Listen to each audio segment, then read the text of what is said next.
what's going to happen next. And it's given, for me, it's given a real sort of individual flavour. Some may say that elements of it kind of, might be somewhat, I don't know, somewhat boring in a sense, because it might be anticlimactic, but in another way I think it's given it a real sort of gravitas, in terms of you won't know where the big set pieces are, you won't know where the big events are, and it will keep you guessing right to the end, hopefully. So next song, please, John. Yeah, so Elvis was associated with UFOs his whole life. His dad, in a conversation in '75, Vernon Presley told Elvis, "I saw something strange when you were born. The whole area around the house was lit up with a blue light. It seemed to surround the house. At just that moment, the wind stopped blowing. It was so still you could hear a pin drop." That's what he said. And Elvis often talked about being from another planet, and he didn't really belong here, and he was kind of immensely creative. And I'm not going to play an Elvis song. I'm going to play a song by Ray Stephen, and it's called "I Saw Elvis in a UFO."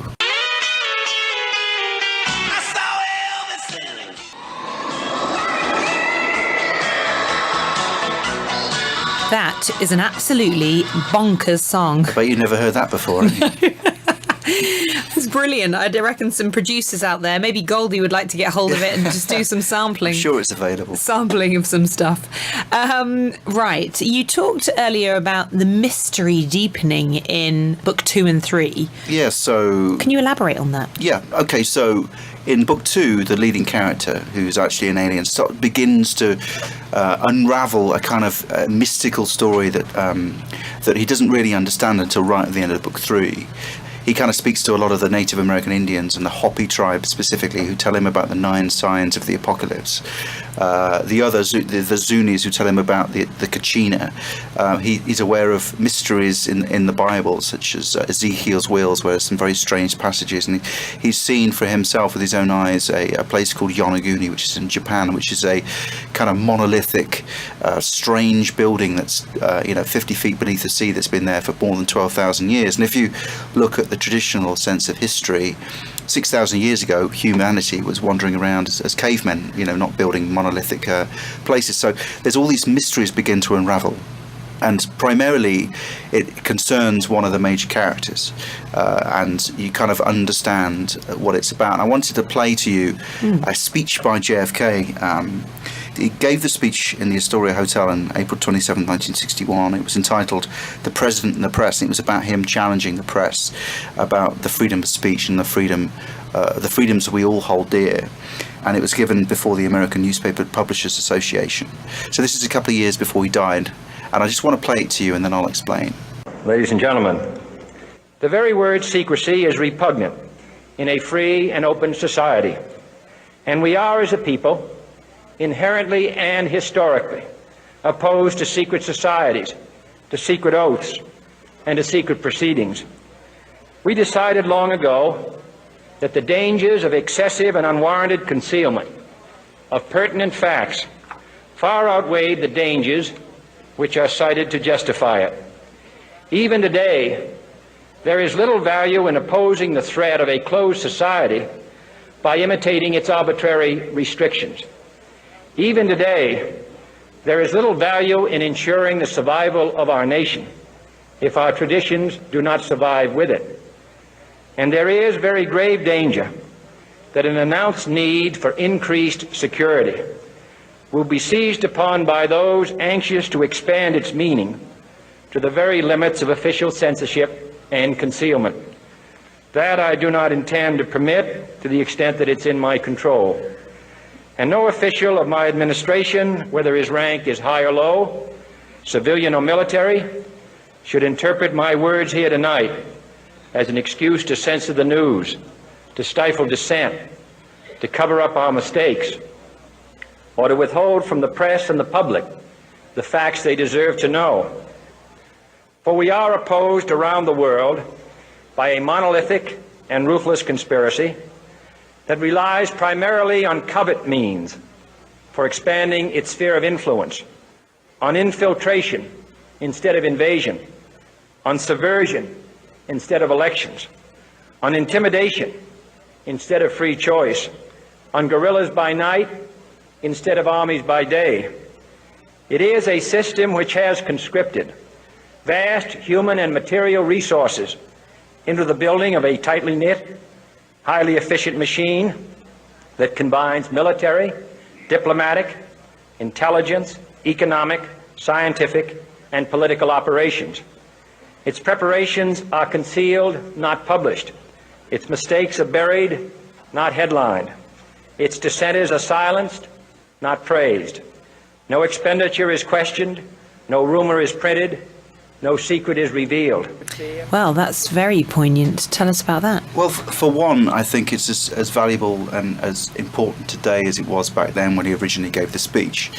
And JFK's words talk about a ruthless and monolithic conspiracy that relies on covert means, that relies on, nefarious means to control the world. So over the course of Book 2 and Book 3, I kind of explore on that theme.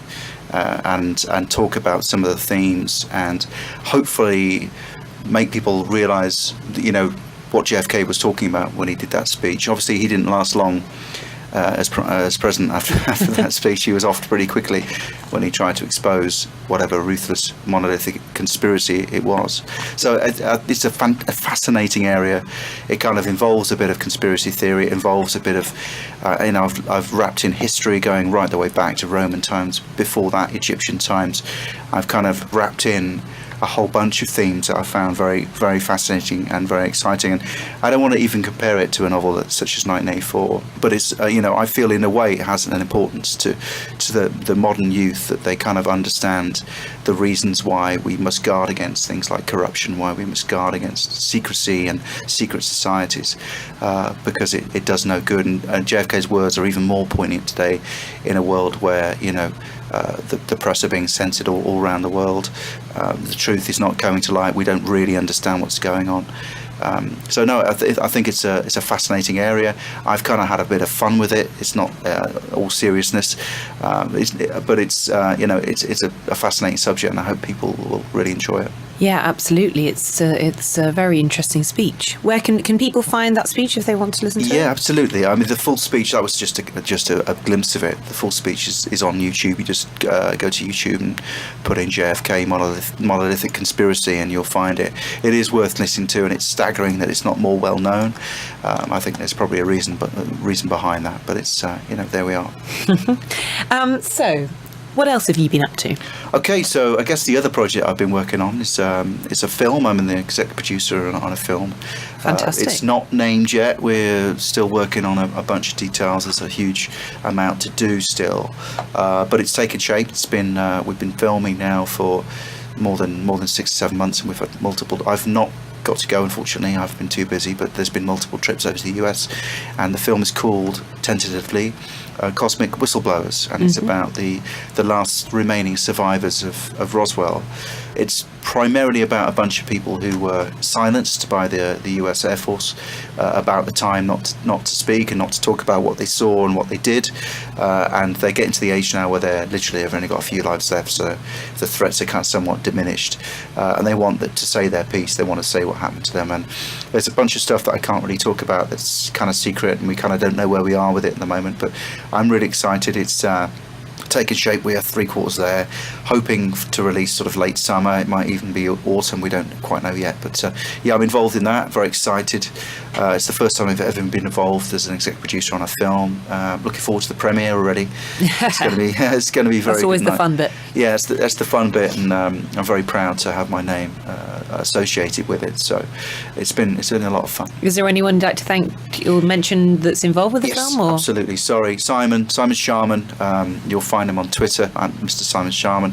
Yeah, he's obviously the driving force behind the film, and he's been fantastic. He's a big advocate of finding the truth with regard to Roswell, and it's been his personal passion that's taken them there. And he did a Kickstarter to fund the film, and it only just snuck over the line by about £10, but it's meant that he was able to do the flights and take the film crew and do do the film justice that it needs to be done, because you won't, it's very difficult to fund films these days. Nobody will really touch. You have to fund it yourself and take that gamble.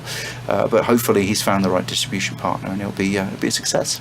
Coming on to your next song. Yeah, so I thought I'd just talk briefly about Michael Jackson. I was always a big fan. He had a real hard time in the press, and all sorts of accusations flying about that I never really got behind. But he was also associated with UFOs. There was Kim Wilde confessed that she saw a UFO in the night he was killed, and she had a weird experience. And also, you say killed? Sorry, allegedly. Sorry, he was. In your opinion? Yeah. We'll just make that clear. Yeah. Sorry.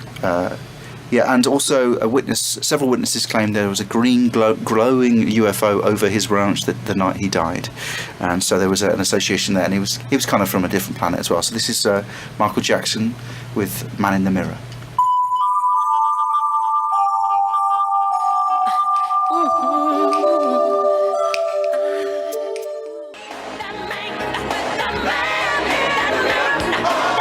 What a fantastic song that is. Yeah, I mean, my book is all about trying to change the world for the better, and I think he got it right there. You got to start with a man in the mirror. Absolutely right. Just brilliant. Probably one of my most favourite songs, I think, ever.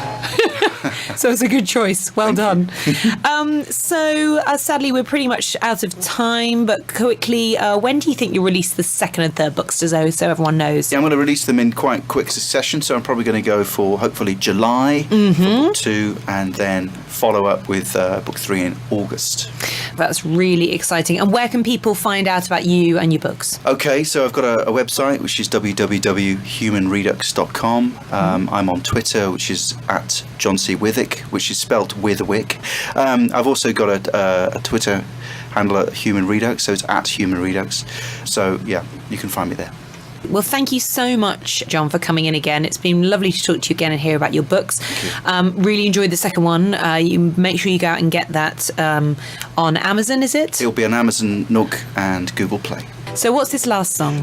Foo Fighters. Dave Grohl is a big UFO believer. He's had lots of experiences. He actually named the band after the Foo Fighters, which were kind of bright orbs that followed the planes of World War II. If you go to Google and put Foo Fighters in UFOs, you'll find out all about that. So he's a big fan, and I'm a big fan of his, and this is called Over and Out. Brilliant, and that's a perfect title of the song, because it's over and out from me. Take care, everyone, and keep listening to Meridian Radio. Enjoy the tunes.